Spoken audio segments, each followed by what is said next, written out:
हाँ दी दी दी मैं बहुत ज्यादा लेट हो रहा हूँ, आपसे बाद में बात करता हूँ। क्यों, कहाँ जा रहा है? हाँ दी, मैंने आपको बताया तो सही, मुझे एक्चुअली नॉर्थ अमेरिका के एक रेन फॉरेस्ट में फोटोग्राफर का असाइनमेंट मिला है। उसी सिलसिले में मुझे अर्जेंट जाना पड़ रहा है दी। आप प्लीज क्यों क्या ये सब बाद में पूछना दी। क्या छिपा रहा है, जल्दी बता। अरे दी, मैं आपसे कुछ क्यों छिपाऊंगा दी, सच सबको पता चल जाएगा। बहुत दिनों से ये सच छिपा हुआ है, लेकिन सच को जहाँ पहुँचना है ना दी, वहाँ पहुँच के रहेगा। ये कौन सा सच, और कौन कहाँ पहुँचेगा?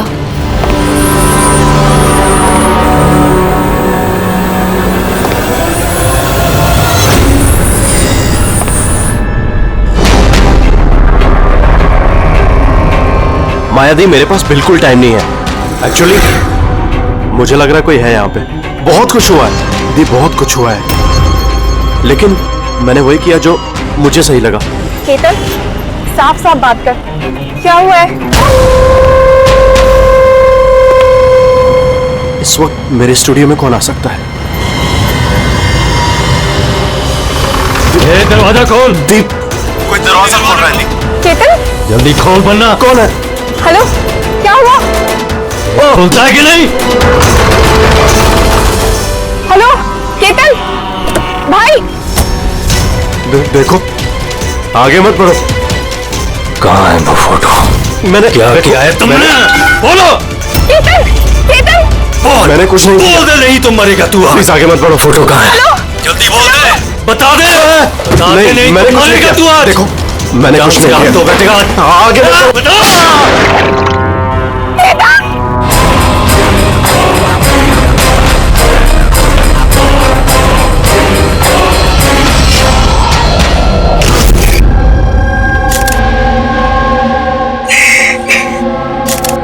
आप प्लीज बैठिए।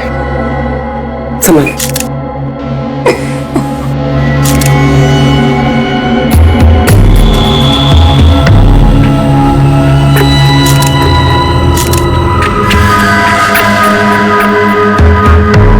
ये क्या?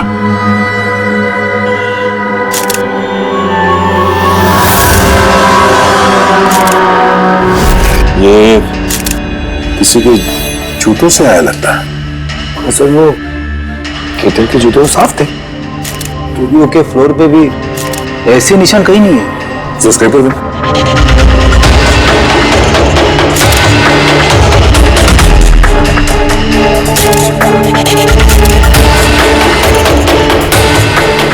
तो मिट्टी या कीचड़ तो नहीं लगता,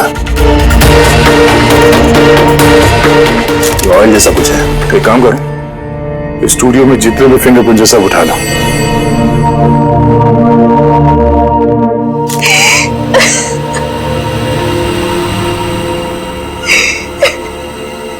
हाँ जी, हम जानते हैं कि ये समय ठीक नहीं है पूछताछ करने के लिए, पर फिर भी आपको परेशान कर रहे हैं। जरा ठीक से याद करके बताइए, आपने ये पूरा हादसा फोन पे सुना था, तो केतन और उस दूसरे आदमी के बीच में क्या बात हुई थी? वो आते ही बुरी तरीके से केतन को मार रहा था। वो चीख रहा था, चिल्ला रहा था, चीजें इधर उधर टूटने की आवाजें आ रही थी। मैंने कुछ नहीं किया। देखो, आगे मत बढ़ो, मुझे कुछ नहीं मालूम ना।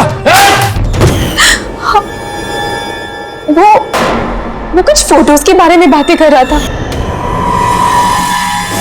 सर, ये माया जो कह रही है कि केतन का खून उस वजह से हुआ है कि एक एविडेंस की वजह से।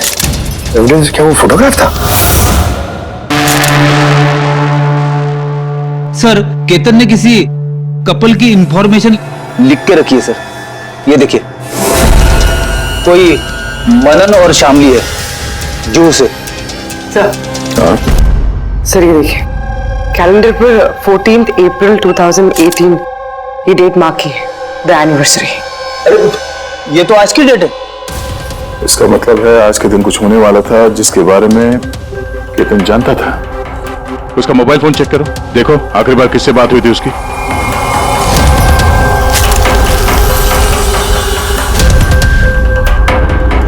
सर, टीएम क्राफ्ट वर्कर्स को फोन किया था शाम को 8:30 बजे। TM craft workers? वो भी केतन के मर्डर के ठीक आधा घंटा पहले।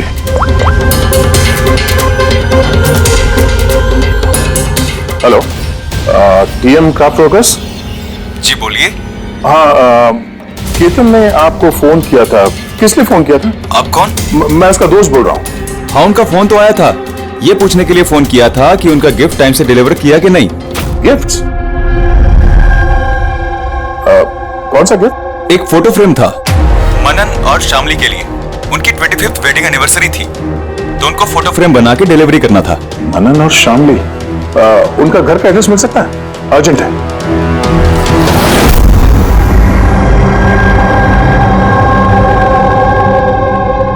ये फोटो किसने भेजी? किसने भेजी? केतन? ये केतन कौन है?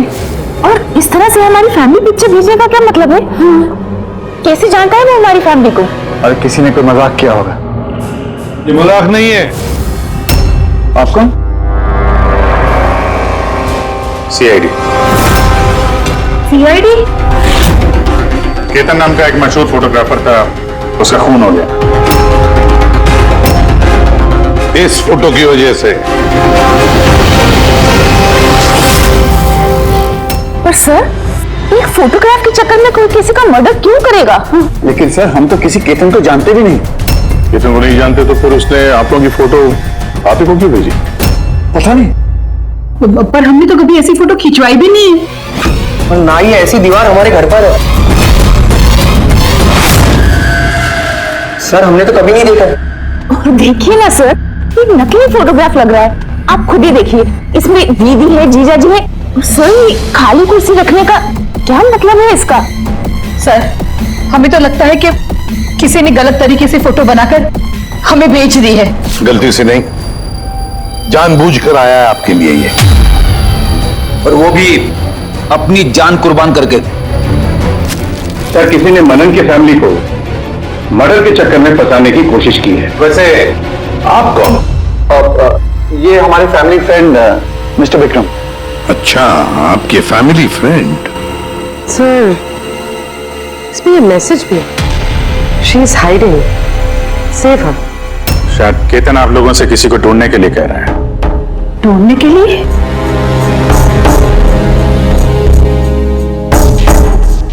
सर, ये फोटो तो मेरी बेटी रिया जैसी लग रही है। सर, पता नहीं किसका हाथ पकड़ कर खड़ी है। देखो ना, ये हमारी बेटी जैसी ही लग रही है। नहीं, ये रिया नहीं है। ये रिया नहीं है। ये येलो कलर की ड्रेस मेरी रिया नहीं पहनी थी जब वो गायब हुई। लगता है केतन रिया को ढूंढने के लिए कह रहा है। ये रिया है, देखो ना। ये रिया नहीं है। एक मिनट, कब से गायब है आपकी बेटी रिया? 12 साल। 12 साल? सर, ये 12 साल के बाद कोई किसी की इंफॉर्मेशन क्यों देगा? रिया, 12 साल से रिया गायब है। कोई ना कोई वजह तो जरूर होगी ये फोटो भेजने की। सर कोई वजह नहीं है, ये सिर्फ एक कोइंसिडेंस है। अब 12 साल के बाद अचानक कहां से रिया की इंफॉर्मेशन मिल गई उसे? सर देखिए, ये रिया हो ही नहीं सकती। रिया की मौत 12 साल पहले हो चुकी है। ये रिया कैसे हो सकती है? ये रिया ही है। मैंने देखो ना, ये हमारी बेटी रिया ही है। आपके पीछे पड़ी है। रिया ही। संभालिए अपने आप को। देखो तुम।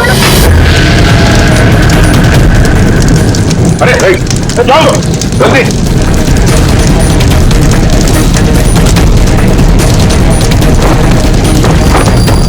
संभाल कर। सर, ये फोटो तो जल गया, अब क्या करें?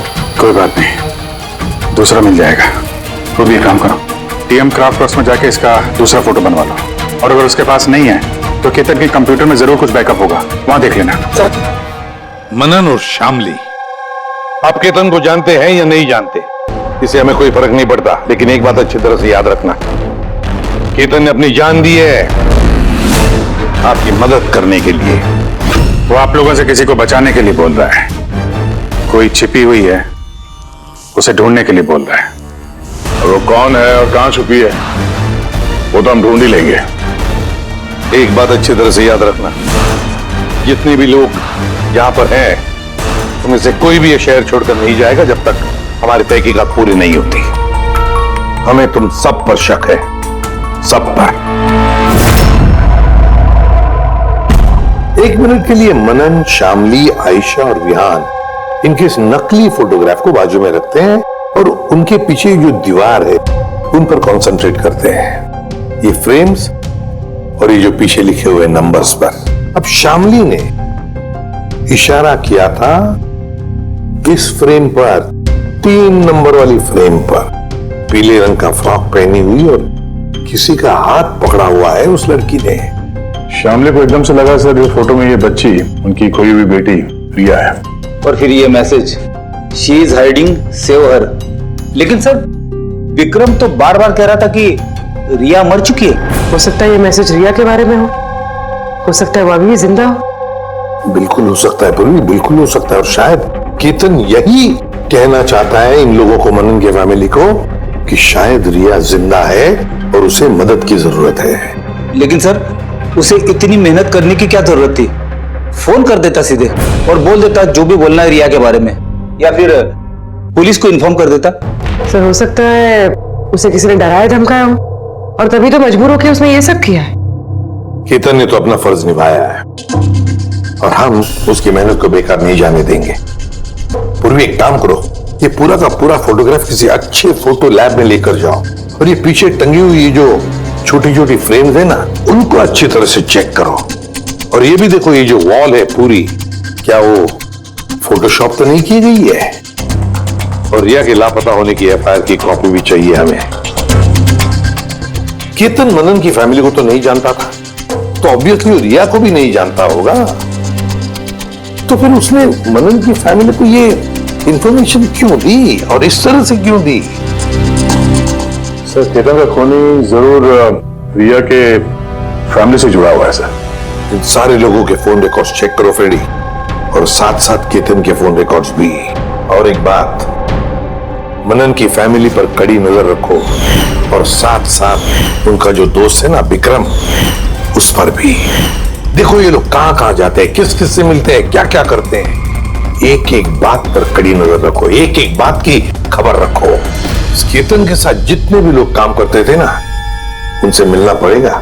आप दोनों तो केतन को बहुत अच्छी तरह से जानते थे, तो कभी उसने आप लोगों को बताया किसी छोटी सी बच्ची के बारे में, जू के एक फैमिली के बारे में, उनके फैमिली पोर्ट्रेट के बारे में? जी नहीं सर, मुझे तो अब तक उसने कभी कुछ नहीं बताया।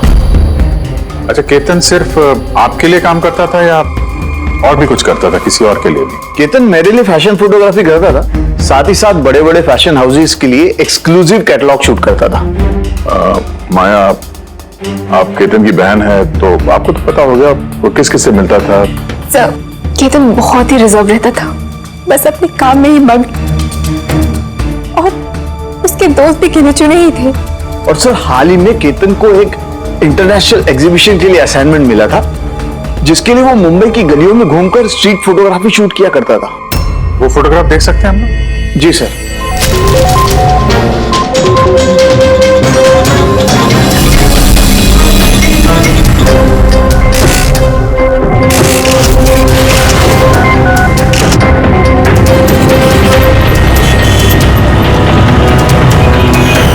इतना अच्छा पोर्टफोलियो बनाया था सर, एग्जीबिशन में सबमिट ही नहीं किया। बहुत परेशान हो गया था वो।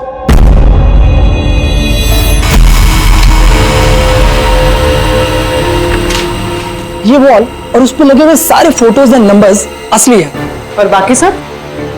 जिसने भी ये बनाया है उसने सिर्फ इस वॉल के ऊपर फैमिली वालों की फोटोज डाल दी है, इस खाली कुर्सी के साथ, ताकि ऐसा लगे कि फैमिली वालों ने इस वॉल के आगे बैठकर फोटो खिंचवाई। हाँ, लेकिन ये दीवार तो पक्का असली है। काफी एक्सपर्ट इंटीरियर डिजाइनिंग का काम लगता है। मैग्नेटिक वॉल है ये, आजकल बहुत कम जगहों पे देखने को मिलती है। Magnetic wall? हाँ, मैग्नेटिक वॉल बनाने के लिए वॉल को एक स्पेशल पेंट से पेंट किया जाता है, जिसके केमिकल कंपोजिशन में मैग्नेटिक एलिमेंट्स होते हैं, जो उस दीवार को मैग्नेटिक प्रॉपर्टीज दे देते हैं। यानी ये दीवार तो ऑलमोस्ट मैग्नेट जैसी है। एकदम सही। अब उस पे कोई भी मेटेलिक चीज बिना किसी हुक या कील के चिपका सकते हो या निकाल सकते हो। उसी तरह ये वॉल भी मैग्नेटिक वॉल है। Thank you. Thank you ma'am. Mumbai की गलियों में घूम घूम के फोटोग्राफी कर रहा था, जरूर वहीं पे इसे रिया के बारे में कोई ना कोई क्लू मिला होगा, वहीं किसी गलियों में।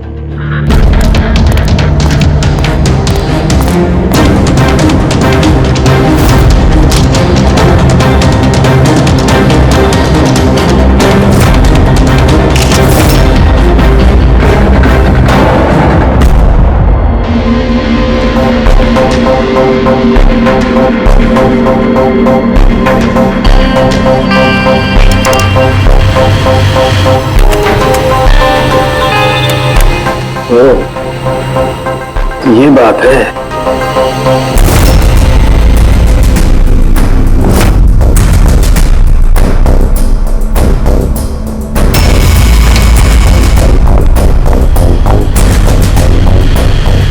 सर, ये देखिए।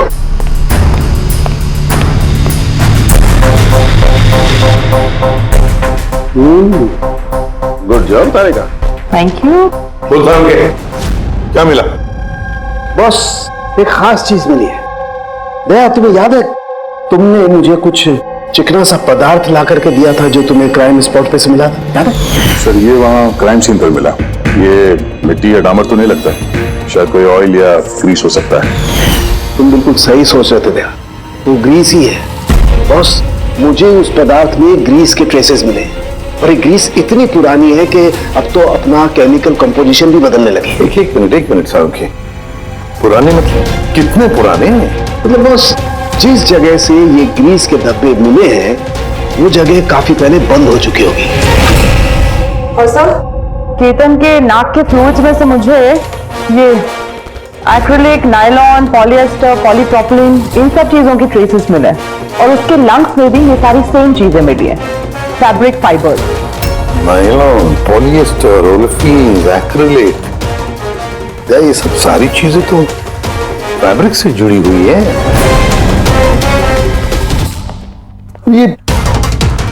ये तो एक फोटोग्राफर था। हाँ सर, जिस जगह पे ये रहता है इसके घर के आसपास कोई फैक्ट्री वगैरह भी नहीं है, तो फिर एक कपड़े के रेशे इसके लंग्स में कैसे घुस गए? हो सकता है ऐसी जगह पे आता जाता हूँ। हाँ बॉस, कोई फैक्ट्री, कारखाना, मिल, और बार बार जाता होगा सर, तभी ये पॉसिबल है। बार बार जाता होगा केतन ऐसी जगह पे, पर क्यों, किस लिए?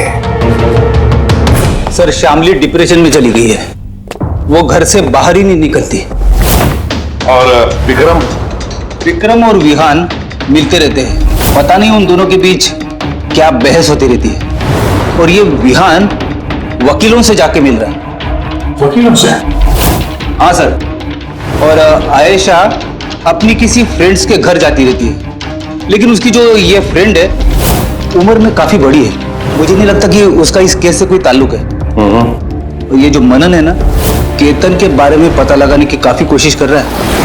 अच्छा, तो फिर फ्रेडी वो जो फोन कॉल के रिकॉर्ड जो ट्रैक किए थे, क्या पता चला? कुछ नहीं पता चला सर, उनके जो रजिस्टर्ड मोबाइल नंबर है उसमें कुछ नहीं है। प्रोग्रेस का प्रिंट निकालिए। हाँ सर। सर, जैसे कि मैंने फोन पे बताया था, वो दीवार असली है सर। Magnetic wall? हाँ सर। सर, केतन ने ये सारी फोटोज उस वॉल पे लगाकर वो फोटो ली है और फिर उस पर वो फैमिली वाली फोटो फोटोशॉप कर दी। सर, इस वॉल का पता लगाने में ज्यादा टाइम नहीं लगेगा, इंटीरियर डिजाइनर का काम है, और ये वॉल पे मेटालिक डिजिट्स लगे हुए हैं। बस तो फिर ये सारे फोटोग्राफ्स आर्किटेक्ट्स और डिजाइनर्स के ऑफिसेज में भेज दो, पता चल जाएगा किसने ये मैग्नेटिक वॉल बनवा लिया था।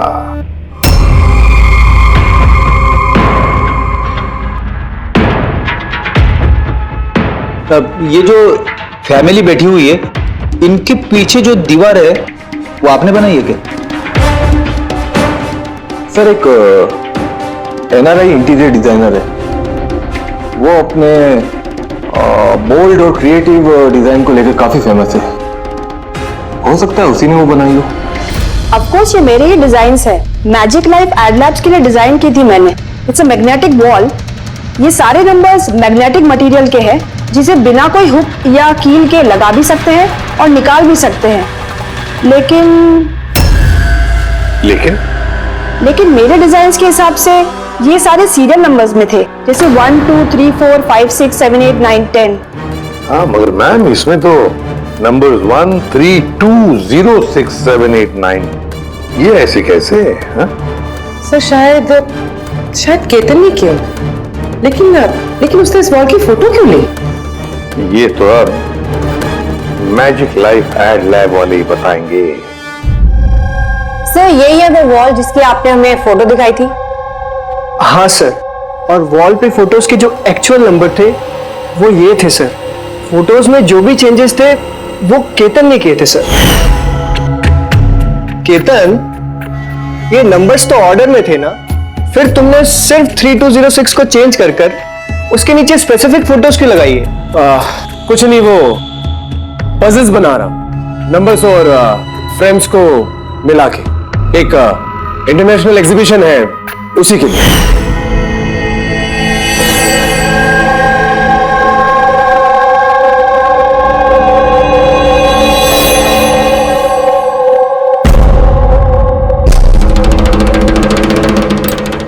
आप लोगों ने केतन को परमिशन कैसे दी है सब करने के लिए? दरअसल सर, केतन हमारे साथ पहले भी काम कर चुका है और वो एक इंटरनेशनल एग्जीबिशन के लिए कुछ फोटोज ले रहा था और इसलिए उसको ये वॉल की जरूरत थी, तो हमने उसे ये वॉल यूज करने दिया। यस सर, एंड कुछ पजल की बात कर रहा था, कुछ समझ में नहीं आ रहा था सर। पजल है?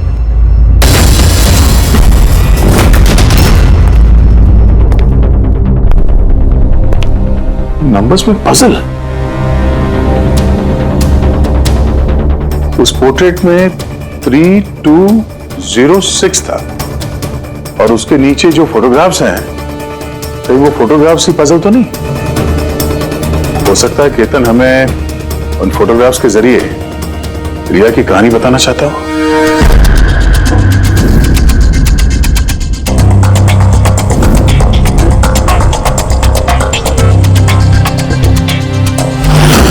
तो रिया गायब कब हो गई थी?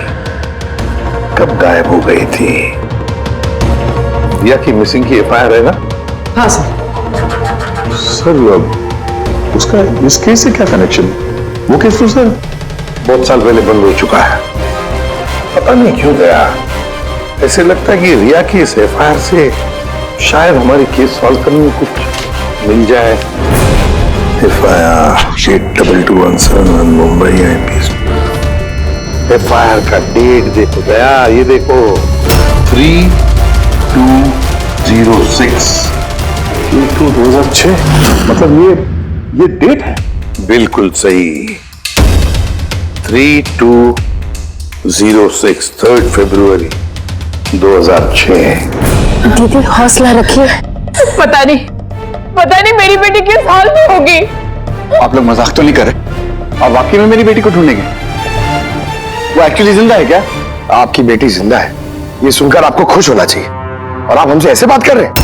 डैड, मेरी बहन रिया जिंदा है। सर कहाँ है वो?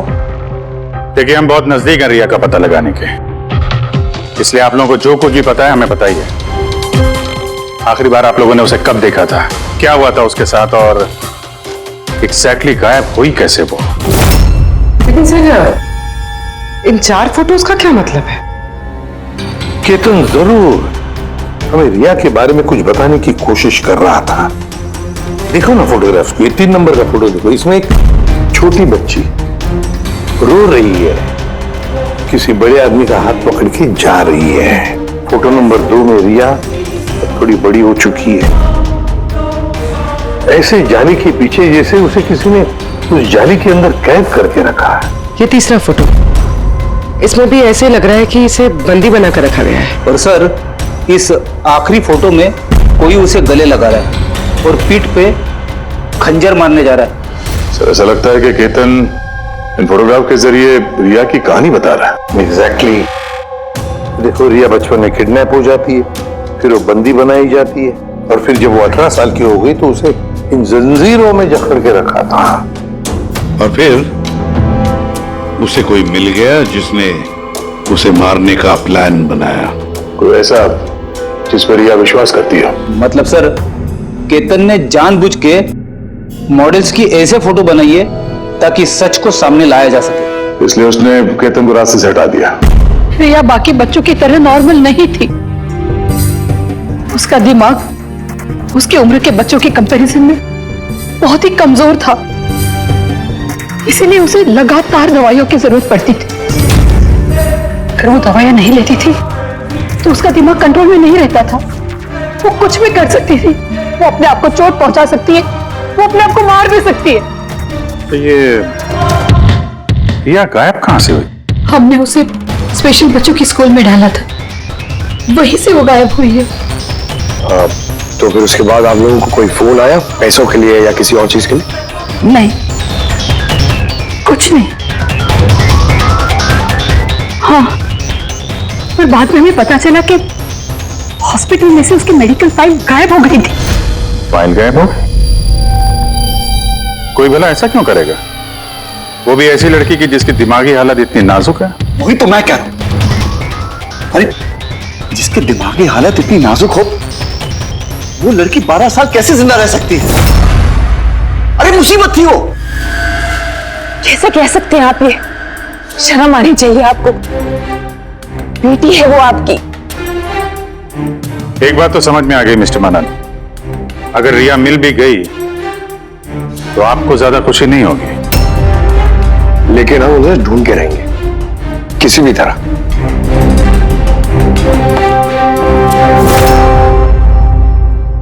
दया, इस फोटो को गौर से देखो। देखो रिया बड़ी हो गई है, 18 साल की हो गई है, लेकिन उसके पैरों में जंजीर जकड़े हैं। सर ये पीछे ये खिड़की कारपेट दिख रहा है पीछे। एक्रिलिक, नायलॉन, पॉलिएस्टर, पॉलीप्रोपिलीन, इन सब चीजों की ट्रेसेस मिले। ये सारी चीजें फैब्रिक से जुड़ी हुई है, कारपेट से। ये केतन फोटोज के जरिए ये बताने की कोशिश कर रहा था कि ये रिया किसी पुरानी मिल या फैक्ट्री में है। सर, चौथे फोटो में ऑयल कैन और खाली बक्से। और वो केतन के स्टूडियो में हमें ग्रीस के धब्बे भी तो मिले थे।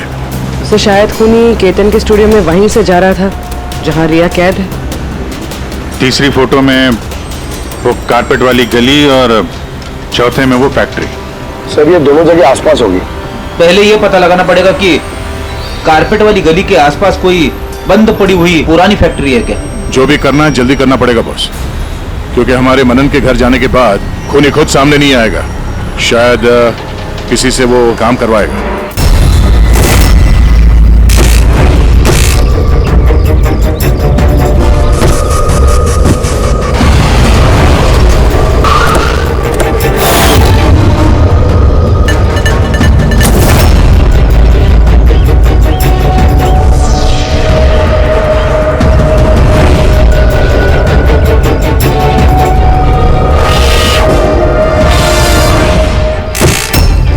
इन्होंने ही हमें पैसे दिए थे हमारी फोटो खिंचाने की। 2 दिन के लिए आए थे, तीसरे दिन भी दिखे थे, लेकिन वो शायद किसी का पीछा कर रहा था।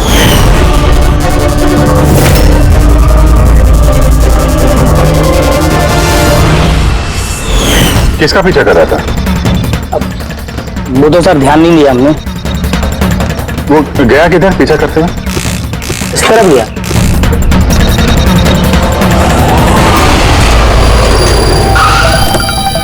हाँ पहुंच गया हूं मैं, फिक्र मत करो, जिंदा नहीं बचेगी वो।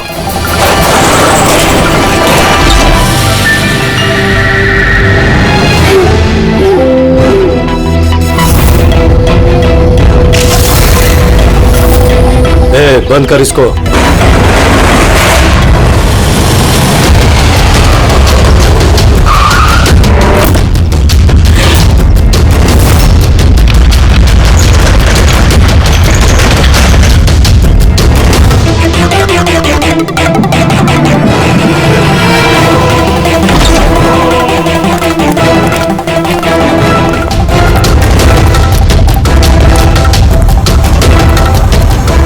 मजबूरी है, बच्ची को खत्म करना पड़ेगा। बच्ची की बॉडी को ठिकाने लगाने के बाद इस सारी जगह को आग से खत्म कर दो, ताकि किसी के हाथ में कोई सबूत ना जाए। यहाँ पे तो कुछ मिला नहीं, चलो दूसरी जगह देखते हैं।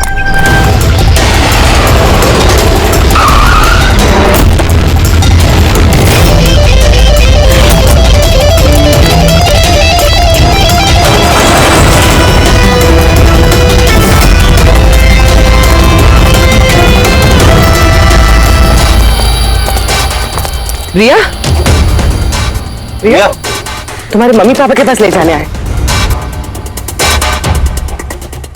चलो। रुक जाओ।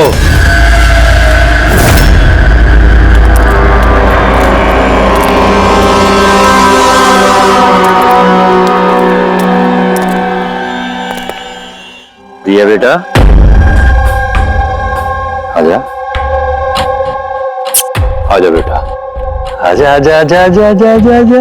रिया, रिया, रिया, आजा आजा आजा। रिया बेटा, ये अंकल के साथ जाएगी। ये बच्ची तुम लोगों के साथ नहीं जाएगी, कोशिश करके देख लो। ये ठीक कह रहा फ्रेडी। ये लड़की हम लोगों को अपना दुश्मन समझ रही है और इसे अपना दोस्त, क्योंकि ये इन लोगों को रोज देखती है। ये बिल्कुल ठीक कह रहा है। और इस मासूम बच्ची को तो ये भी पता नहीं है कि ये आज मरने वाली है।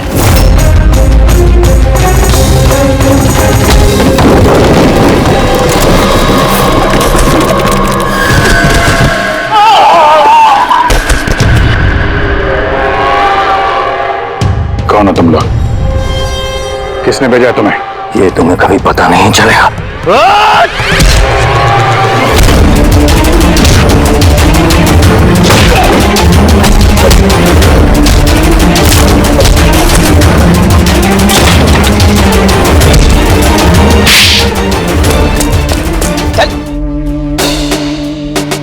ये तो गया। किसने भेजा तुम लोगों को? हैं? सर साहब, मुझे कुछ नहीं मालूम था, सब कुछ नहीं मालूम था। जिसको पता था वो तो मर गया। अब कैसे पता चलेगा सर किसने भेजा था इन्हें? रिया तो बेचारी इतनी डरी हुई है, कुछ बोल भी नहीं सकती। रिया बोल नहीं सकती, मगर पहचान तो सकती है। मतलब रिया ने इस खूनी को पहचाना।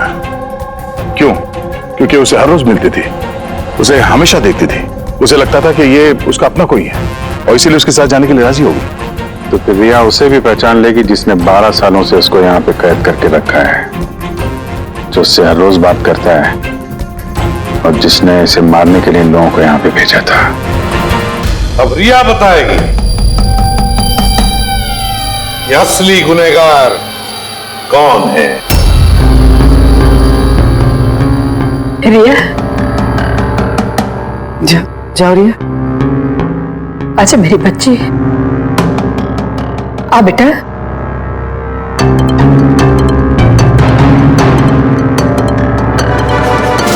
रिया,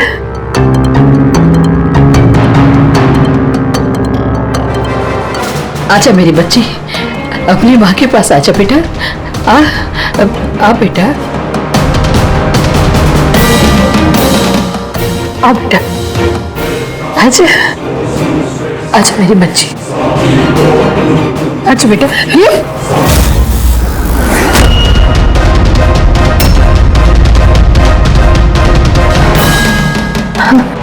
ये तो कमाल हो गया शामली जी, आपकी बेटी 12 साल के बाद आपसे मिलती है लेकिन आपके पास नहीं, अपने मौसी के गले लग जाती है। ये कैसे? वो तो माँ की जैसी है ना, मैं उसको बहुत प्यार करती है मुझसे, इसीलिए। अरे वाह मौसी जी, आपसे इतना प्यार कि रिया अपनी माँ को पहचान नहीं पाई और आप ही के गले लग गई। क्यों? और जानती है क्यों? क्योंकि पिछले 12 साल से सिर्फ एक ही शख्स है जो रिया से मिल रहा था, बातें कर रहा था, जिसे रिया अपना समझती थी। ये क्या बकवास कर रही है? मैं क्यों मिलूंगी इससे? मैं नहीं मिली इससे।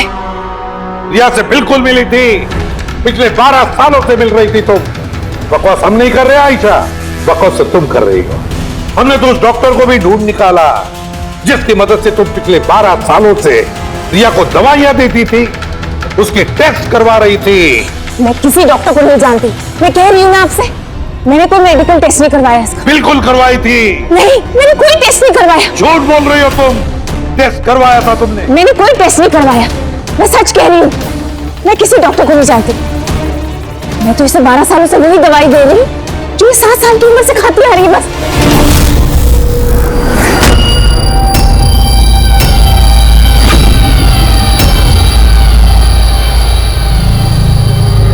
बस गई ना? हाँ? इस आदमी को आपने भेजा था रिया को मारने के लिए। उसके मोबाइल में हमें उसका नंबर मिला जो इत्तेफाक से आपकी दोस्त है, जिससे आप अक्सर मिलती हैं। आयशा, तुमने ये सब क्यों किया? विहान के लिए। मेरा डिवोर्स हो चुका था। मेरी जिंदगी का वैसे भी कोई ठिकाना नहीं था। मैं विहान को किसके सहारे छोड़ती? मुझे ऐसा लगा कि ये पूरी प्रॉपर्टी, पैसा, ये सब मेरे बेटे को मिलना चाहिए, रिया को नहीं। रिया तो वैसे भी दिमागी मरीज है। तुमने अपने बेटे के भविष्य को संवारने के लिए अपनी बहन की बेटी की जिंदगी को अंधेरे में धकेल दिया। हाँ? रिया के गायब होने के बाद मनन और शामली ने तुम्हारे बेटे विहान को गोद ले लिया। यही प्लान था ना तुम्हारा? तुम इतनी गिर गई कि तुमने एक छोटी सी बच्ची को मारने की कोशिश की। मैं उसे मारना नहीं चाहती थी। मां हूं मैं भी। मेरा यकीन मानिए, मैं रिया को चोट नहीं पहुंचाना चाहती थी। बहुत कोशिश की मैंने उसे संभालने की, लेकिन संभाल नहीं पाई और इसीलिए तुमने रिया को मारने का प्लान बनाया। ये केतन कहां से बीच में आया और उसे रिया के बारे में कैसे पता चला? केतन के साथ मेरा अफेयर चल रहा था। भले उम्र में वो मुझसे छोटा था, पर मैं उसकी मदद करती थी। काफी बार मैंने उसे पैसे दिए उसके काम के लिए। सिर्फ बॉयफ्रेंड था, उसने तो तुमसे दिलो जान से प्यार किया। क्या पहले इसका कसूर था? तो तुम्हारा बॉयफ्रेंड था तो तुमने उसे मारा क्यों? वो उस कारपेट वाली गली में एक दिन फोटोशूट कर रहा था। बाई चांस उसने मुझे देख लिया और मेरा पीछा करते करते वो रिया तक पहुंच गया। मैंने उसे बहुत डराया, बहुत धमकाया, यहां तक कहा कि मैं उसका करियर बर्बाद कर दूंगी। लेकिन नहीं, शायद उसमें इंसानियत जाग रही थी, इसलिए मुझे उसे मरवाना ही पड़ा। वाह, बहुत खूब। कैसी मां हो तुम? 12 साल से एक मासूम बच्ची को अपनी माता पिता से दूर रखा। क्या मिला तुम्हें? हा? भूल गई तुम कि देर से ही सही सच्चाई तो सामने आ ही जाती है। अपने स्वार्थ के लिए बहुत बड़ा जुर्म किया है तुमने। कानून तुम्हें कभी माफ नहीं करेगा। कड़ी से कड़ी सजा होगी तुम्हें, कड़ी से कड़ी सजा।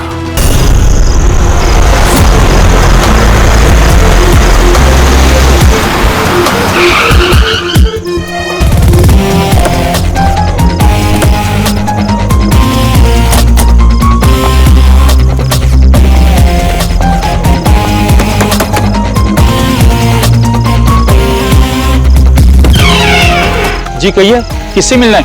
रोनी साहब को बोलो सीआईडी वाले आए। ठीक है। सोमवार की रात को विवेक का खून हो गया और हमें तुम पे शक है। क्या बकवास कर रहे हैं आप? भला मैं विवेक का खून क्यों करने लगा? अब इस क्यों का जवाब तो तुम्हें ही देना पड़ेगा। मैं विवेक के खून के बारे में कुछ नहीं जानता। ये तो अभी अभी आप लोगों ने बताया, वो मैं जानता हूँ। देखो, ज्यादा भोलेपन का नाटक मत करो। साफ साफ बताओ, विवेक को क्यों मारा तुमने? सर, मैंने विवेक का खून नहीं किया है और वैसे भी उसके घर के बाहर सिक्योरिटी गार्ड्स थे, तो कोई कैसे उसके घर में घुसकर मार सकता है? सिक्योरिटी गार्ड्स कुछ नहीं कर पाए क्योंकि उन्हें कोई दिखाई नहीं। क्या मतलब? मतलब यह है कि एक ना दिखने वाला इंसान विवेक के घर में आया और उसने लाइट के जंक्शन बॉक्स के साथ कुछ छेड़छाड़ की, जिससे लाइट चली गई। सर, लाइट चली गई? मैं पता लगाता हूँ। नहीं मिस्टर रोनी, आप बाहर नहीं जाएंगे, अभी तो रुकिए। आपकी जान को खतरा है, ये वही खूनी हो सकता है। सिक्योरिटी! रोनी, आप हिलना मत। जी। सिक्योरिटी!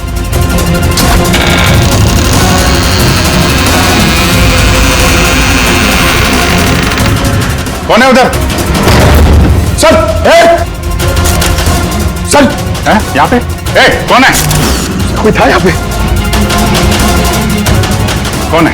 कोई दिखा? नहीं। रोनी, हिलना मत। सिक्योरिटी लाइट ऑन करो। मैं भाग जाता हूँ, देखो। Oh no, Pankaj!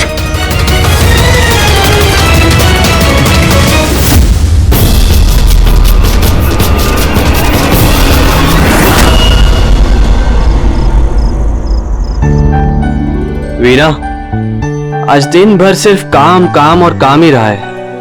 शरीर भी थक गया है, पूरी बॉडी दर्द दे रही है। विवेक, 24 घंटे सोचोगे तो बॉडी तो पेन होगा ना। अब इतना बड़ा बिजनेस करना है तो सोचना तो पड़ेगा ही ना। थोड़ा सोच समझ के काम करोगे तो दिमाग पे प्रेशर कम पड़ेगा ना। ये कोई गुड्डे गुड्डियों का खेल नहीं है जो चुटकी बजाते ही काम शुरू हो जाए और चुटकी बजाते ही खेल खत्म। समझ रही हो? ठीक है, एक काम करती हूँ, मैं लोकेश को बुलाती हूँ, वो तुम्हारी मालिश कर देगा अच्छे से, ठीक है? मालिश नहीं, बस गर्मा गर्म एक गिलास दूध मेरे लिए लेकर आ जाओ ताकि सारी थकान दूर हो जाए। अच्छा, तो अभी लेके आई। Please, thank you.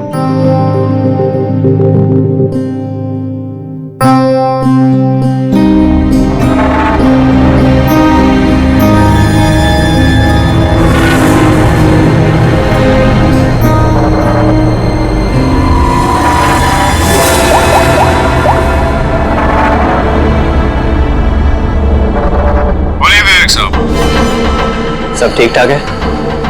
हाँ साहब, सब ठीक है, एकदम ट्रैक पे है। काम हो जाएगा ना? आपको जुबान दिया साहब, काम हो जाएगा। जो भी तुम्हें सही लगे वो सब करो, तुम्हें पूरी छूट है, मगर उसको फिक्स कर दो। आप चिंता मत करो साहब, वो तैयार हो जाएगा। उसको तैयार करना मेरे बाएं हाथ का काम है। गुड।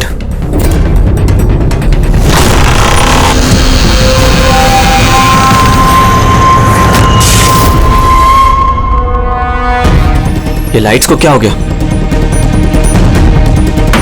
वीना, वीना तुम हो?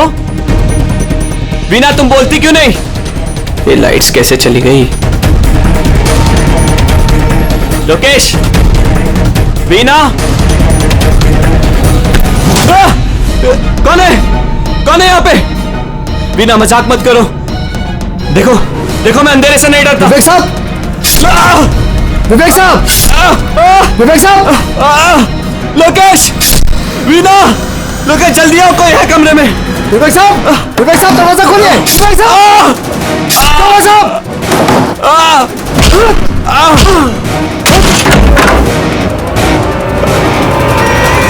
विवेक साहब! मालकिन! विवेक साहब! विवेक साहब! विवेक साहब! मालकिन!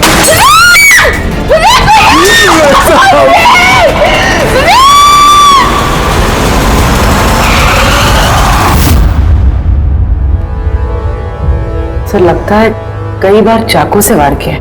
ये देखिए, कटने का और चाकू घोंपने का निशान है। घाव के पैटर्न देख के लगता है कि ये घाव चाकू के नहीं है, किसी और चीज से खून किया गया है। ऐसा क्यों लगता है सर आपको? ये देखो, ये जो घाव के पैटर्न देख रहे हो एकदम बराबर बराबर है, एक ही साइज के, और ये ज्यादा गहरे नहीं है। अगर चाकू का घाव होता तो बड़ा होता, गहरा होता, और ऐसे पैटर्न में नहीं बनता। मतलब सर चाकू जैसा एक कोई छोटा हथियार है और उसे बार बार मार के खून किया। लगता तो ऐसा ही है। आप कहाँ थे आप जब ये खून हो? साहब मैं नीचे अपने कमरे में था। जब विवेक साहब की चीखने की आवाज सुनी तो मैं दौड़ के ऊपर आया। साहब मैंने दरवाजा खोलने की बहुत कोशिश की, लेकिन दरवाजा अंदर से बंद था। विवेक साहब अंदर से जोर जोर से चिल्ला रहे थे, इसलिए मैं दरवाजा तोड़ के अंदर गया और मैंने देखा कि जब दौड़ के अंदर आए तो आपने खूनी को नहीं देखा है? यही तो अजीब है साहब, खूनी दिखा ही नहीं। दरवाजा बंद था अंदर से? हाँ साहब।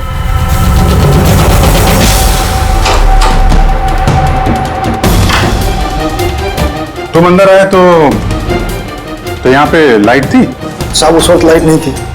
जब मैं दरवाजा खोल के अंदर आया तो लाइट आ गई। कमाल है सर, ये कैसा खूनी है? जो लाइट में भी नहीं दिखा। कहीं ये आत्मा। ये भी तो हो सकता है कि जब कमरे में अंधेरा था उसी वक्त खूनी दरवाजे से बाहर गया। साहब ऐसा बिल्कुल नहीं हो सकता साहब, अगर खूनी दरवाजे से अंधेरे में भी गया होता तो मुझे जरूर दिखा होता। मेरी आंखें बिल्कुल ठीक है साहब। कमरे से बाहर जाने का और कोई रास्ता तो दिख नहीं रहा है। वही तो, कमरे से बाहर जाने का एक ही रास्ता है, वो है ये दरवाजा। दरवाजा अंदर से बंद था और लोकेश ने ये दरवाजा खोला और इसने तो यहाँ पे खूनी को देखा नहीं। कमाल है।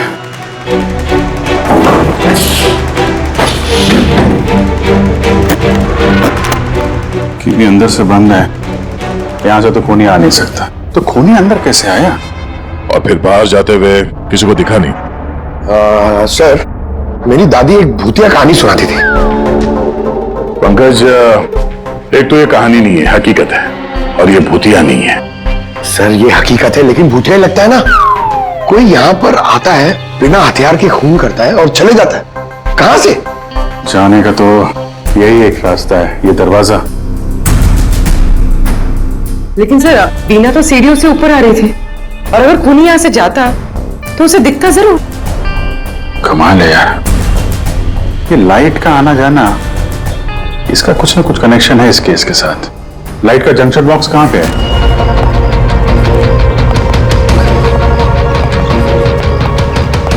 सर यही जंक्शन बॉक्स है।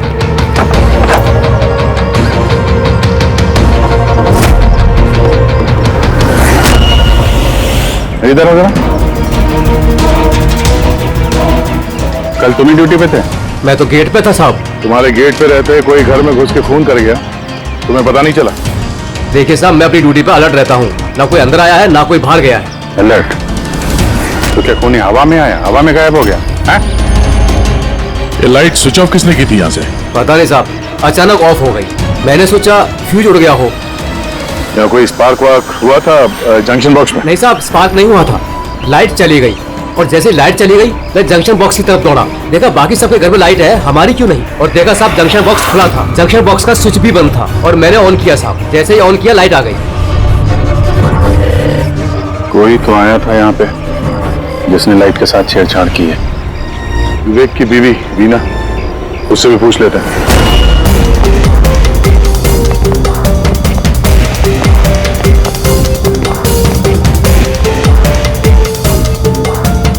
वीना जी, हमें मालूम है ये बड़ा मुश्किल समय है आपके लिए, पर हम लोग भी थोड़े हैरान हैं कि यहाँ पे सबके रहते हुए विवेक का खून हो जाता है और किसी ने भी खूनी को देखा नहीं। सर इस बात का जवाब मेरे पास भी नहीं है। मैं खुद हैरान हूँ, खूनी कहाँ से हवा बनकर आया और कहाँ चला गया। मैं मेरे बच्चों को क्या जवाब दूंगी सर, उन पर क्या बीतेगी। हिम्मत रखो, समय के साथ साथ बच्चे भी समझ जाएंगे। आप कौन है? सर मैं विवेक का बिजनेस पार्टनर हूँ। मेरा नाम राकेश है और मैं अभी जापान से लौटा हूँ। किस सिलसिले में जापान गया था? सर एक बिजनेस के मामले में गया था। क्या बिजनेस क्या करते हैं? सर विवेक और राकेश एक जापान में ऑयल बेसिन का बिजनेस शुरू कर रहे थे। जापान की सी में जॉइंट वेंचर था इंडिया और जापान में। दोस्त तो गया ही, पता नहीं अब इस कंपनी का क्या होगा। विवेक की किसी से कोई दुश्मनी थी क्या, या आजकल कुछ स्ट्रेस में हो, कोई धमकी भरे फोन ऐसा कुछ? नहीं सर, कभी किसी की धमकी या फिर कुछ ऐसा उन्होंने नहीं बताया, लेकिन वो जापान की डील को लेकर काफी टेंशन में रहते थे। किस तरह की टेंशन? डील होगी भी या नहीं। लेकिन सर एक बात और थी। क्या? सर कुछ दिन पहले विवेक एक बहुत अजीब आदमी से मिले थे। अरे आप चिंता मत करो, आपने मुझ पर भरोसा किया, अपना वादा पूरा किया, अब मैं भी आपका वादा पूरा करूंगा। पुलिस को भनक भी नहीं होनी चाहिए। साहब पप्पन नाम है मेरा, मुझ पर भरोसा है ना? विश्वास है इसलिए काम दिया है तुम्हें। बस अब पप्पन का कमाल देखो। पप्पन? देखिए जैसा आपने बताया उससे तो यही लगता है कि ये पप्पन कोई पुराना मुजरिम है, और हर मुजरिम का रिकॉर्ड है हमारे पास। आप उसकी फोटो देखेंगे तो पहचान लेंगे? जी सर। ठीक है, फिर तो जल्दी इस पप्पन का पता चल जाएगा और उसने क्या किया था वो भी।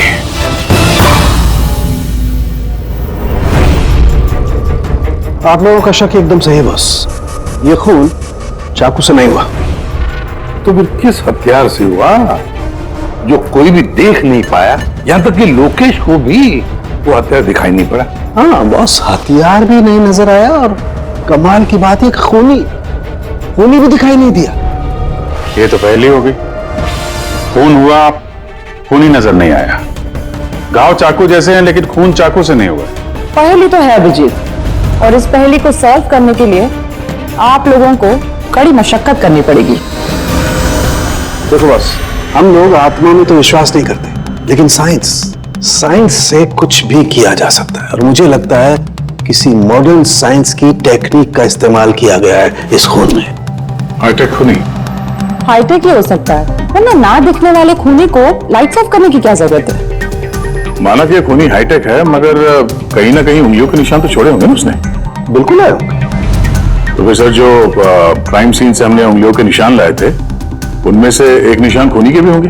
होने चाहिए थे, लेकिन अफसोस की बात यह है कि है नहीं। आप लोग जो भी फिंगरप्रिंट्स लेके आए उसमें सिर्फ विवेक और उसकी पत्नी के फिंगरप्रिंट्स हैं जो एकदम क्लियर है। बाकी के फिंगरप्रिंट्स एकदम स्मज्ड हैं, सब मिल गए हैं।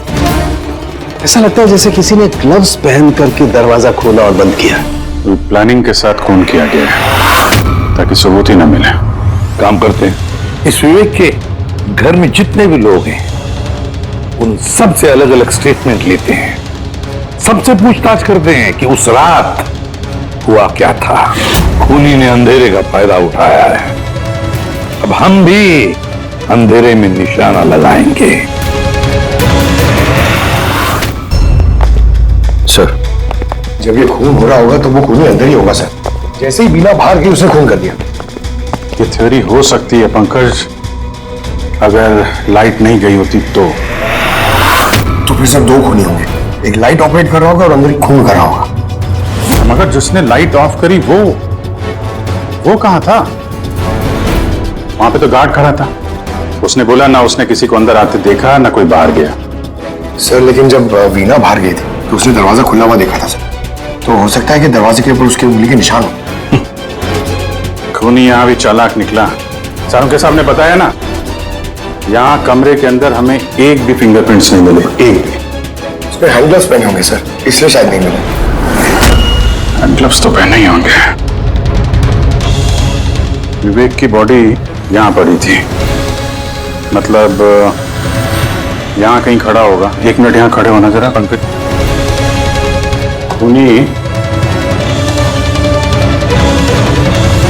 खूनी जब अंदर आया तो दरवाजा खुला हुआ था। जैसे ही लाइट गई खूनी अंदर आया, उसने दरवाजा बंद किया, अंधेरे में उसने विवेक का खून कर दिया। क्योंकि जब लोकेश आया था तो ये दरवाजा अंदर से बंद था। हाँ सर, खूनी अंदर ही होगा सर। करेक्ट। और जैसे ही लोकेश दरवाजा खोल के आया, खूनी चुपके से यहां से निकल गया। लेकिन अगर खूनी यहां से गया है तो लोकेश तो यहीं नहीं खड़ा था, उसे तो दिखना चाहिए था ना खूनी। लोकेश का कहना है उसने सिर्फ यहाँ पे विवेक की बॉडी देखी थी, खूनी उसे नजर नहीं आया। सर ये लोकेशन है, ये झूठ बोल रहा है सर। लगता तो नहीं है। इंटरोगेशन में अच्छे अच्छे झूठ बोलने वाले ना लड़खड़ाने लगते हैं, उनकी जबान कांपने लगती है। ऐसा लगता नहीं है वो झूठ बोल रहा है। तो फिर कौन है ये आदमी?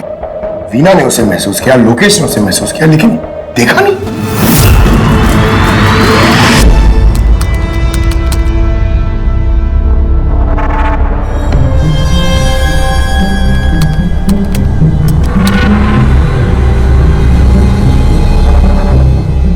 सर, मरने से पहले विवेक ने जिस नंबर पे फोन किया था वो नंबर 1 दिन पहले चोरी हो गया था और अब वो अनअवेलेबल आ रहा है। अनअवेलेबल है तो जो पप्पन का होगा, दया पप्पन का नंबर होगा। क्या पता चला उसके बारे में? सर पूरी ट्रेस कर रही है, उसका क्रिमिनल रिकॉर्ड भी चेक करिए सर, बहुत जल्द पता चल जाएगा। यही है। यही सर। हाँ सर ये देखिए, सर हमारे रिकॉर्ड्स में तो कई सारे पप्पन हैं, लेकिन दीना के बताए अनुसार ये वही आदमी जिसकी हमें तलाश है। सर ये वही आदमी है जिसे मैंने विवेक के साथ देखा था। हमारे रिकॉर्ड के हिसाब से तो ये मुजरिम बहुत ही खतरनाक है सर, खूनी है। और अगर विवेक ने इसे पैसे दिए हैं तो जरूर खून किया होगा इसने।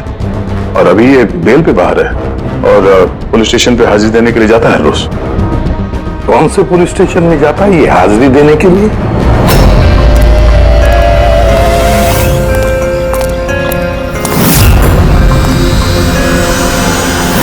सर यहां से पास हो गया। सब्जी ले लो भाई, सब्जी ले लो, सब्जी ले लो। सर पप्पन यहां से निकल गया। ले भैया तेरा ठेला संभाल ले। उसको उधर ही रोक के रख, चाहे वो रोए या हंसे तुम उसकी चिंता मत कर। जब तक वो हमारे पास है बाजी हमारे हाथ में है। तुम लोग इंतजार करो और कुछ भी गड़बड़ हुआ ना तुम में से किसी को नहीं छोड़ूंगा मैं। ये चिड़ी का गुलाम तुम्हारी तरफ गया था, देखना जरा।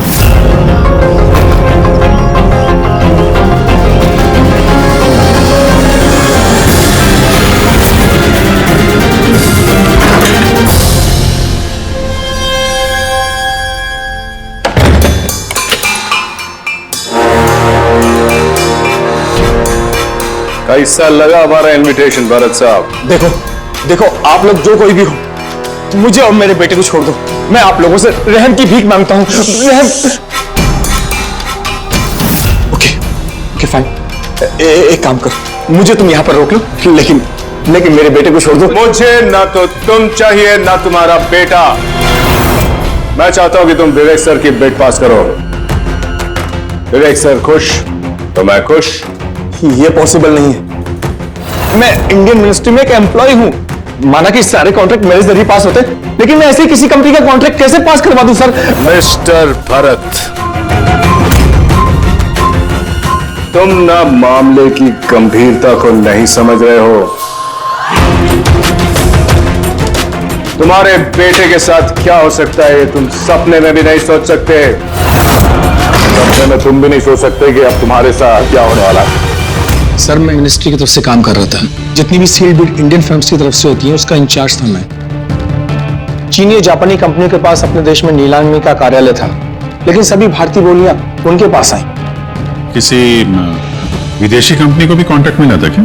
नहीं सर, इसके बारे में सभी की कॉमन राय थी, क्योंकि भारतीयों के पास चीप लेबर और रॉ मटेरियल इजीली अवेलेबल था, इसलिए दूसरी विदेशी कंपनियों को कॉन्ट्रैक्ट मिलना मुश्किल था सर। इस नीलामी का चक्कर तो समझ में आ गया। इस विवेक ने नीलामी को अपने फेवर में करने के लिए इनके बेटे को किडनैप किया, मगर विवेक को किसने मारा होगा और क्यों? ये काम तो जरूर किसी इंडियन कंपनी का ही है जो विवेक का कॉम्पिटिटर था। इसी चक्कर में हुआ ये सब।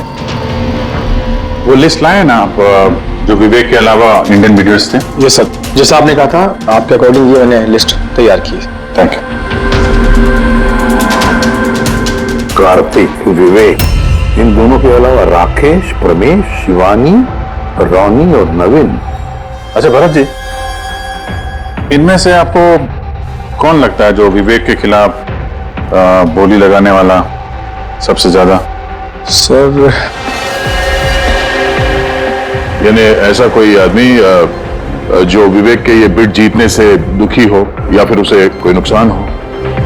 सर ऐसे तो दो लोग हो सकते हैं, रोनी और नवीन। रोनी और नवीन, तो फिर मिल लो। इस रोनी और नवीन से पूछताछ करो, उनसे पता तो चले है कौन ऐसा जो बिना दिखे भी खून कर सकता है।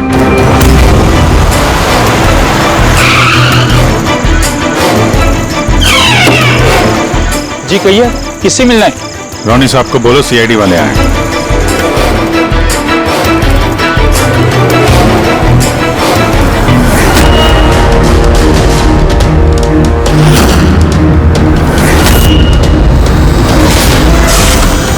सर लाइट चली गई।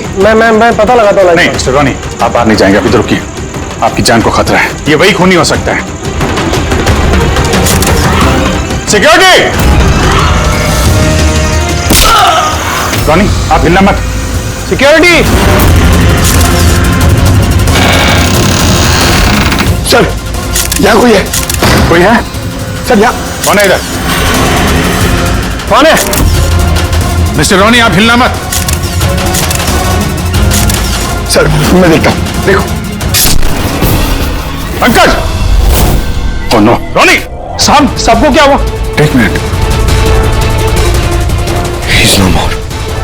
बाहर जाते हुए कोई दिखा था क्या? नहीं सर, सर मैं वहाँ जंक्शन पे गया, लाइट ऑन की और देखा कि हमारे दूसरे सिक्योरिटी गेट के पास बेहोश पड़ा हुआ है और मैं अंदर आ गया सर। Hello sir. सर हम रॉनी को बचा नहीं पाए। He's dead. ऐसा कैसे हो सकता है अभिजीत? खून तुम्हारे सामने हुआ और तुम कह रहे हो कि तुमने खूनी को देखा तक नहीं? हाँ सर, पहले तो हम सुनी सुनाई बातों पे यकीन कर रहे थे, पर यहाँ तो हम लोग वहां मौजूद थे सर, कोई नहीं दिखा। मतलब विवेक के खून की जैसा?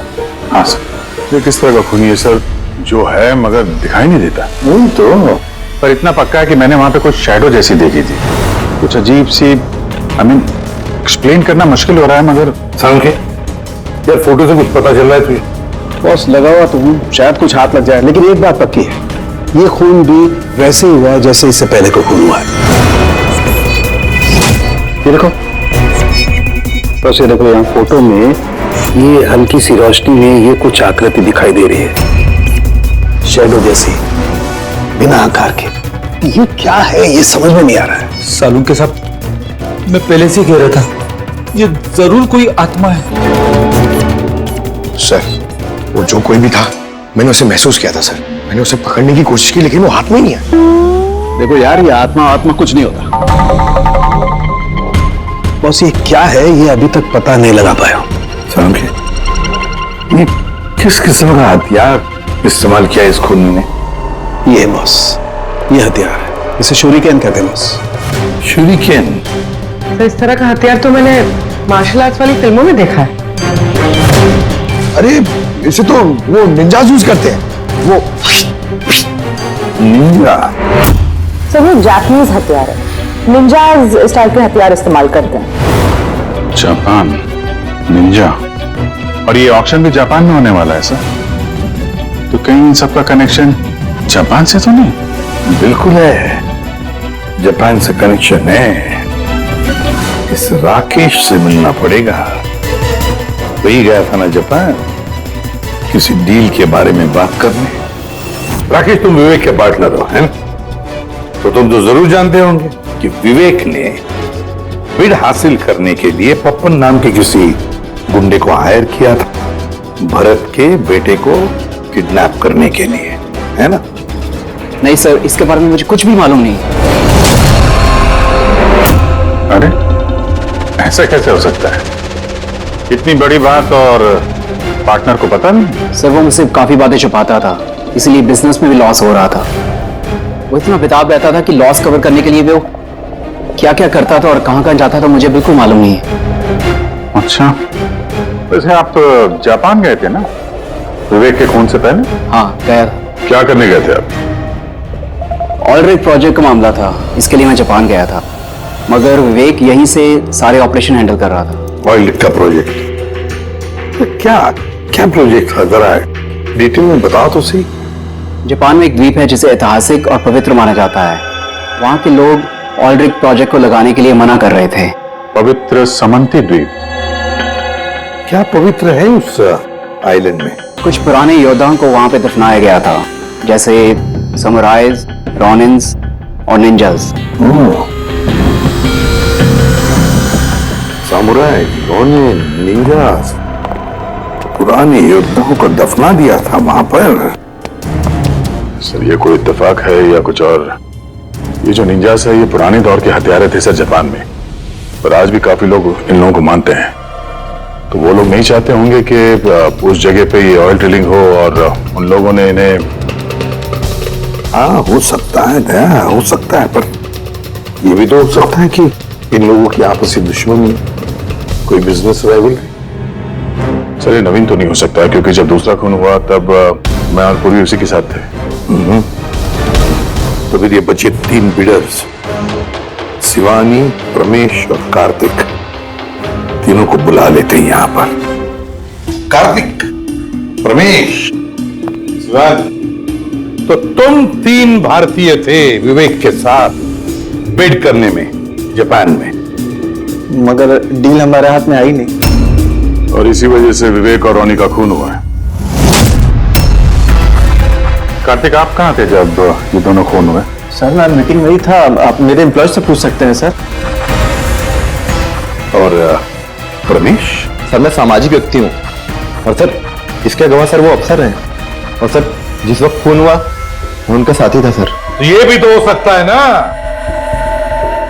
कि ये खून तुम लोगों ने करवाया। सर हम क्यों खून करवाने लगे? सब अपने अपने नसीब का खाते हैं सर। और डील नहीं हुई तो क्या हुआ सर? कभी ना कोई डील तो हो ही जाएगी। वैसे आप कहां थे शिवानी जब ये खून हुआ? सर मैं जापान गई थी। और क्या करने गई थी आप जापान में? सर एक मजबूरी आ गई थी। मजबूरी? कैसी मजबूरी? सर कुछ विदेशी कंपनियां हमारी भारतीय कंपनियों के बारे में गलत अफवाहें उड़ा रही थी। उसी वजह से भारतीय कंपनियों को बहुत ही चिंता हो रही थी, तो हम वहां उनकी चिंता दूर करने गए थे और ये बताने गए थे कि भारतीय कंपनियां सबसे बेहतर होती हैं। और वैसे भी सर हमने अपनी बिड्स विड्रॉ कर ली थी, तो फिर हम क्यों मारेंगे उन्हें? और बिड्स विड्रॉ करने की कोई खास वजह? सर वजह सर ये थी कि हम लोग अपनी जिंदगी में सर टेंशन नहीं चाहते हैं और सर हम लोग किसी भी तरह का कोई रिस्क नहीं चाहते हैं। सर हम लोग को सर जो भी मिल रहा है सर हम उतने में खुश हैं।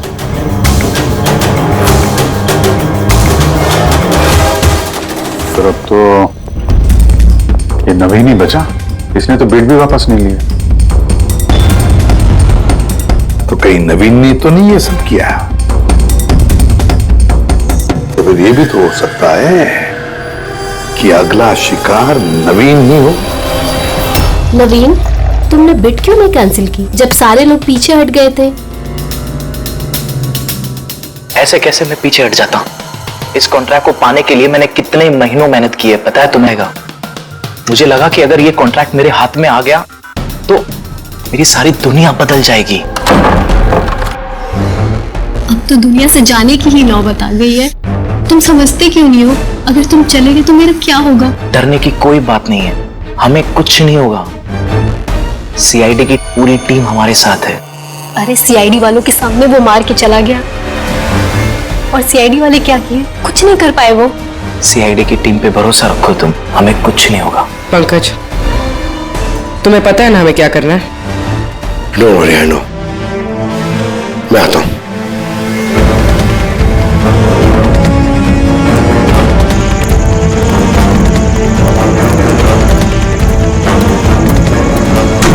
ये है वो जंक्शन बॉक्स जिसकी वजह से सारा पंगा हो रहा है।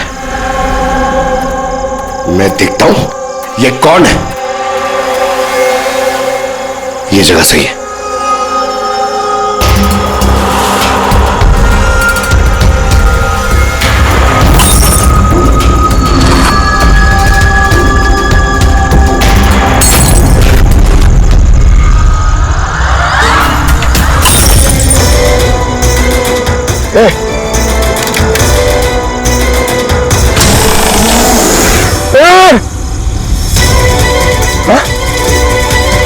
कौन है?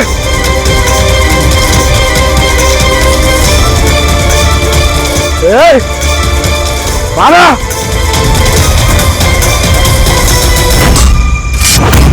नवीन, ये लाइट को क्या हो गया? अरे कुछ नहीं हुआ।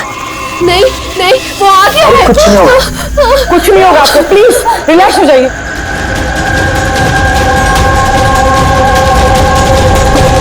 रिलैक्स हो जाइए। नवीन! सामने आओ, वो तुम्हें मार डालेगा। अरे नहीं। कौन है यहाँ पे?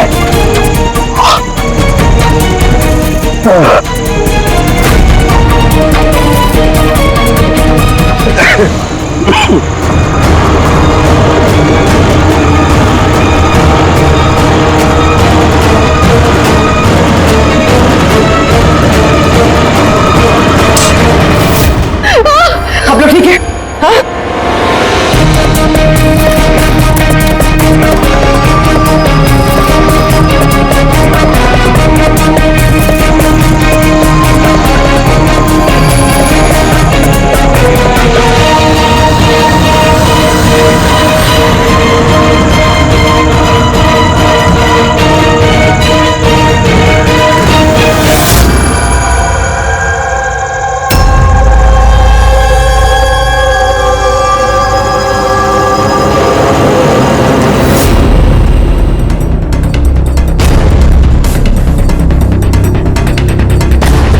सर मैंने वहां पर 6 गोलियां चलाई थी।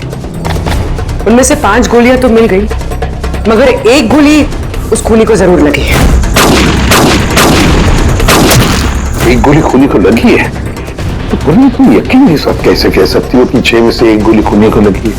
क्या वहां पे कोई खून वगैरह गिरा था? नहीं सर, खून तो नहीं था वहां पर, लेकिन गोली लगने की आवाज जरूर आई थी। अगर गोली लगी है तो खून तो निकलेगा ही। घर के अंदर ना सही तो घर के बाहर कहीं मिला? नहीं सर, हमने अच्छे से चेक किया था, वहां पर खून था ही नहीं। हो सकता है सर खूनी ने बुलेट प्रूफ वेस्ट पहन रखी हो। और सर ये भी तो हो सकता है कि ये काला कपड़ा उस बुलेट प्रूफ वेस्ट का टुकड़ा हो। कि इस काले कपड़े के टुकड़े से कुछ पता चल रहा है तुझे? नहीं बॉस, इस कपड़े पर से भी खून के ट्रेसेस तो नहीं मिले। खून के अलावा कुछ मिला तुझे? हाँ, ये कपड़ा इतना काला है कि विश्वास नहीं होता है।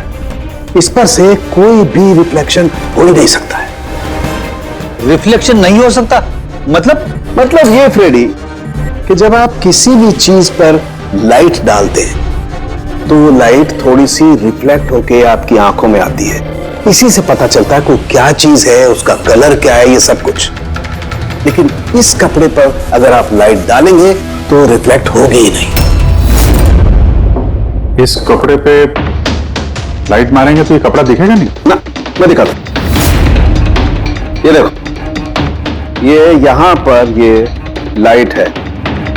अब हम इसे ट्रैवल करते हैं इस कपड़े पर और ये देखो लाइट गायब। माय गॉड, मतलब इस कपड़े ने सारी की सारी लाइट एब्जॉर्ब कर ली। और ये देखो, कपड़े से बाहर आए तो फिर से लाइट दिखाई देना शुरू हो गई। अजीब कपड़ा है, पूरी लाइट एब्जॉर्ब कर लेता है। पता ही नहीं चल रहा था कपड़ा है कि नहीं। के नवीन की जान को खतरा है, जो भी है जल्दी बता दे। बॉस, मैं जानता हूं कि ये क्या है और खून कैसे हुआ है।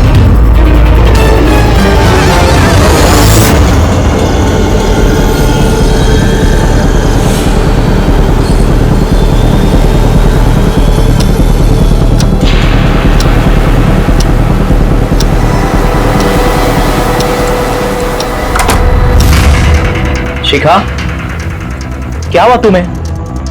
क्यों इतनी परेशान लग रही हो?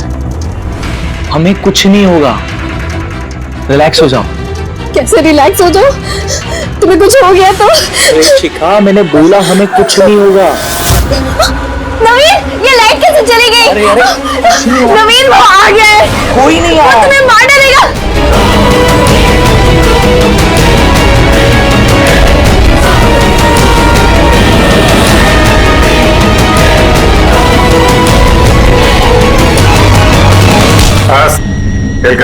एक गिलास दूध अपने हाथों से लेकर आ जाओ, सारी थकान दूर हो जाएगी।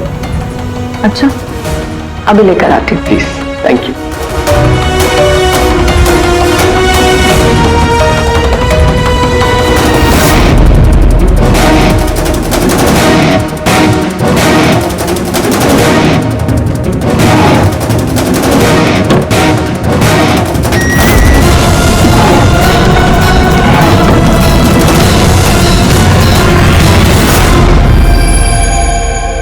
मैंने सोचा नहीं था कि कोई मुझे भी पकड़ सकेगा। हमने भी नहीं सोचा था कि एक पत्नी अपने पति का खून कर देगी। अपराधी चाहे जितना दिमाग लगाकर अपराध को अंजाम दे, कहीं ना कहीं उससे कोई ना कोई गलती हो ही जाती है। मैंने तो कोई गलती नहीं करी, फिर भी आप लोगों ने मुझे पकड़ लिया। नहीं, गलती हुई तुमसे। ये कपड़ा पहन के तुमने बहुत अकलमंदी दिखाई थी, लेकिन इस कपड़े का टुकड़ा हमें खिड़की में से मिल गया और खिड़की पे फंसा हुआ वो कपड़ा हमारे लिए सबूत बन गया और उसी कपड़े की वजह से तुम हमारे पकड़ में आ गई। ये कैसा कपड़ा है सर? मैंने इसके बारे में पहले सिर्फ सुना था बॉस, मुझे पता नहीं था कि इसका इस्तेमाल किया जा सकता है, वो भी इस तरीके से। इसे जिस व्यक्ति ने बनाया उसने अपने हिसाब से इसको नाम दिया, लेकिन एक बात पक्की है, ये दुनिया की सबसे ज्यादा काली चीज है। मैं तो कुछ समझा नहीं। सीधे तरीके से ये बात है फ्रेडी कि अगर इस कपड़े का कोई सूट बना करके पहन लेगा, वो व्यक्ति आपको दिखाई नहीं देगा तब तक जब तक कि उसके आसपास की सारी लाइट्स एलिमिनेट ना हो जाए। वो दिखाई नहीं देगा। अगर दिखाई देगा तो सिर्फ एक आकृति दिखाई देगी, एक छाया, वो भी बिना किसी रूप के। ये एक 3D से 2D में बदल जाने की प्रक्रिया है। अरे सर, कोई तो लाइट होगी जिससे ये दिखे। ऐसी कोई लाइट नहीं है, ना इंफ्रारेड लाइट, ना यूवी लाइट, ना ही लाइट स्पेक्ट्रम। अभिजीत, नवीन से कहो कि वो बिड विड्रॉ ना करे और ये इंफॉर्मेशन सब में फैला दो। सर, इस बात के फैलते ही उस पर फिर से हमला हो सकता है। यही तो हम चाहते हैं पूर्वी, यही तो हम चाहते हैं। ये ब्लैक फैब्रिक लाइट को एब्जॉर्ब कर लेता है, लेकिन हीट को एब्जॉर्ब नहीं करता। हीट को तो रिफ्लेक्ट करेगा ही। हम खूनी को पकड़ेंगे थर्मल विजन से।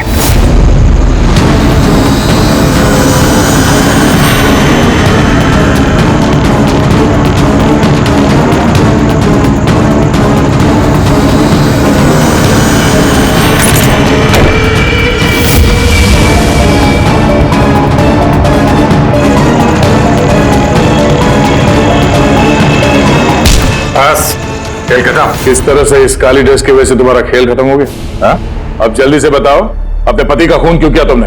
नफरत थी मुझे उससे। उसकी बीवी कहलाते हुए भी मुझे शर्म आती थी। क्यों? ऐसा क्या करता था वो कि तुम्हें इतनी नफरत थी? ये जो बिजनेस था मेरे पापा ने उसे दिया था। इतना बड़ा एम्पायर खड़ा करके दिया उसे, और वो उसे मिट्टी में मिलाने की कोशिश कर रहा था। गुंडों के बदौलत कॉन्ट्रैक्ट लेता था। तुम्हारा मतलब है कि वो खुद अपना बिजनेस खराब कर रहा था? कर नहीं रहा था, कर दिया था। मेरी फैमिली बैंकरप्सी की गिनती में थी। बिजनेस खराब चल रहा था तो उसे बातचीत करती, उसे समझाती, उसे जान से मार दिया। मैंने उसे बहुत समझाने की कोशिश की थी, पर वो नहीं समझा और मजबूरन मुझे ये कदम उठाना पड़ा।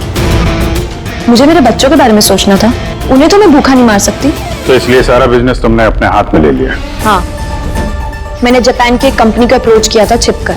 छोटे छोटे कॉन्ट्रैक्ट और पैसों के बदले मैंने तय किया कि भारतीय कंपनी कॉन्ट्रैक्ट पर कोई बोली ना लगा सके, और इसीलिए मैंने सभी बोली लगाने वालों को मारने का प्लान किया। और उन्हें मारने के लिए ऐसे हथियार का इस्तेमाल किया जो निंजास इस्तेमाल करते हैं? हाँ? हाँ। क्या मिला ये सब करके?